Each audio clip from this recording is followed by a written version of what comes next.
विवेक ज्ञान के इस चैनल में आपका हृदय की गहराइयों से स्वागत है। एक बार शिष्य और गुरु में कुछ संवाद चल रहा था। शिष्य उस दिन अपने ज्ञान को लेकर काफ़ी तर्क कर रहा था।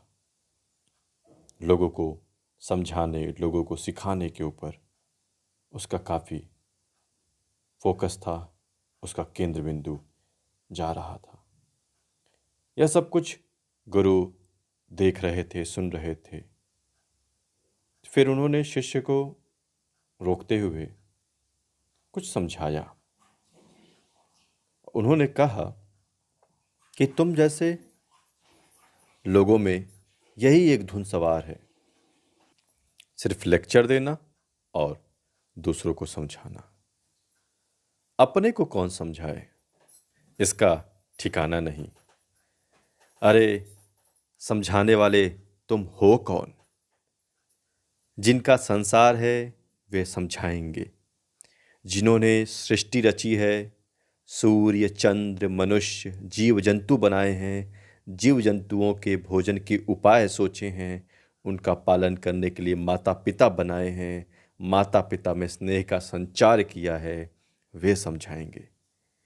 इतने तो उपाय उन्होंने किए और यह उपाय वे ना करेंगे? अगर समझाने की ज़रूरत होगी तो वे समझाएंगे, क्योंकि वे अंतर्यामी हैं।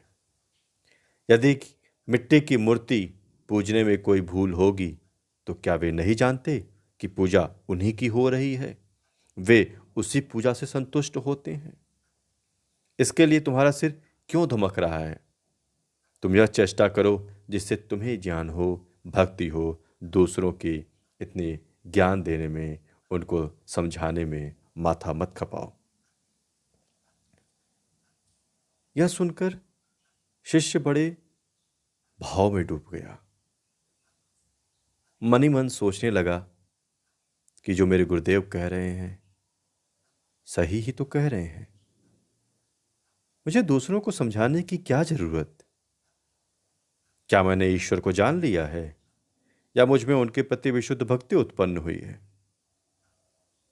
स्वयं के लिए सोने के लिए जगह नहीं है और लोगों को न्योता दे रहे हैं।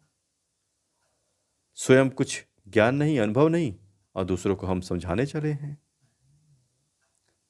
वास्तव में कितनी लज्जा, कितनी बेशर्मी की बात है, कितनी हीन बुद्धि का काम है। भक्ति, विश्वास क्या समझाया जा सकता है? क्या यह गणित, इतिहास या साहित्य है कि दूसरों को समझा दें? यह ईश्वरीय ज्ञान है। ये जो बातें कह रहे हैं वे कैसे हृदय को स्पर्श कर रही हैं। इस प्रकार आप समझ सकते हैं कि शिष्य यह जान गया, ईश्वरीय ज्ञान को समझाया नहीं जा सकता, वह सिर्फ अनुभव होता है और हमें सिर्फ यह अधिकार है ईश्वरीय ज्ञान को स्वयं अनुभव करें, भक्तिभाव से जीवन यापन करें। ओम शांति, ओम शांति, ओम शांति।